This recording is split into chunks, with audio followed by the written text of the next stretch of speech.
Jour 1. L'Église et le pouvoir politique. Alliance sainte ou dangereuse. J'ai une parole pour toi. L'Esprit du Seigneur dit, « Dis à mon peuple que je ne les ai pas établis pour applaudir les rois, mais pour proclamer la justice. Je ne les ai pas placés dans les lieux élevés pour flatter, mais pour prophétiser. Mais regarde aujourd'hui. L'Église qui devait influencer les nations a été séduite par le pouvoir. Elle s'habille des couleurs du gouvernement, elle acclame, elle parade, elle prie à haute voix.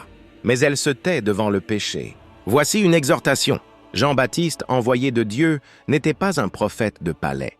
Il vivait dans le désert, loin des compromis.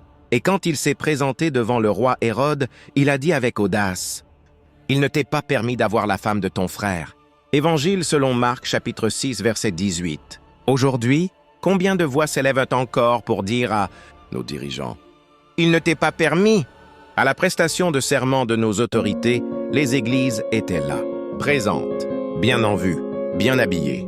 Mais aucune n'a élevé la voix contre les serments mêlés de rites anciens, contre les compromissions d'arrière-cour, contre les alliances politiques qui n'ont rien de saint.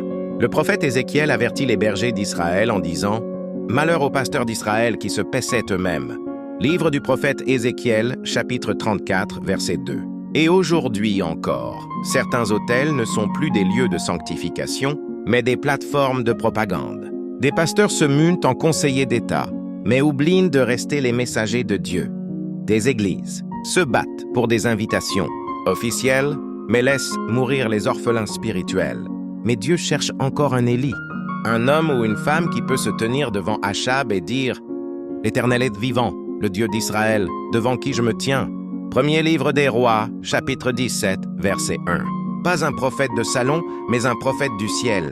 Dieu t'appelle à te lever, à dénoncer les dérives, à refuser de t'asseoir à la table des puissants, si tu ne peux pas y apporter sa vérité.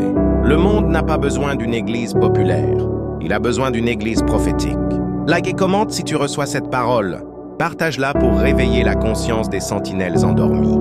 Et souviens-toi, Dieu t'a établi pour être une voix, pas un écho.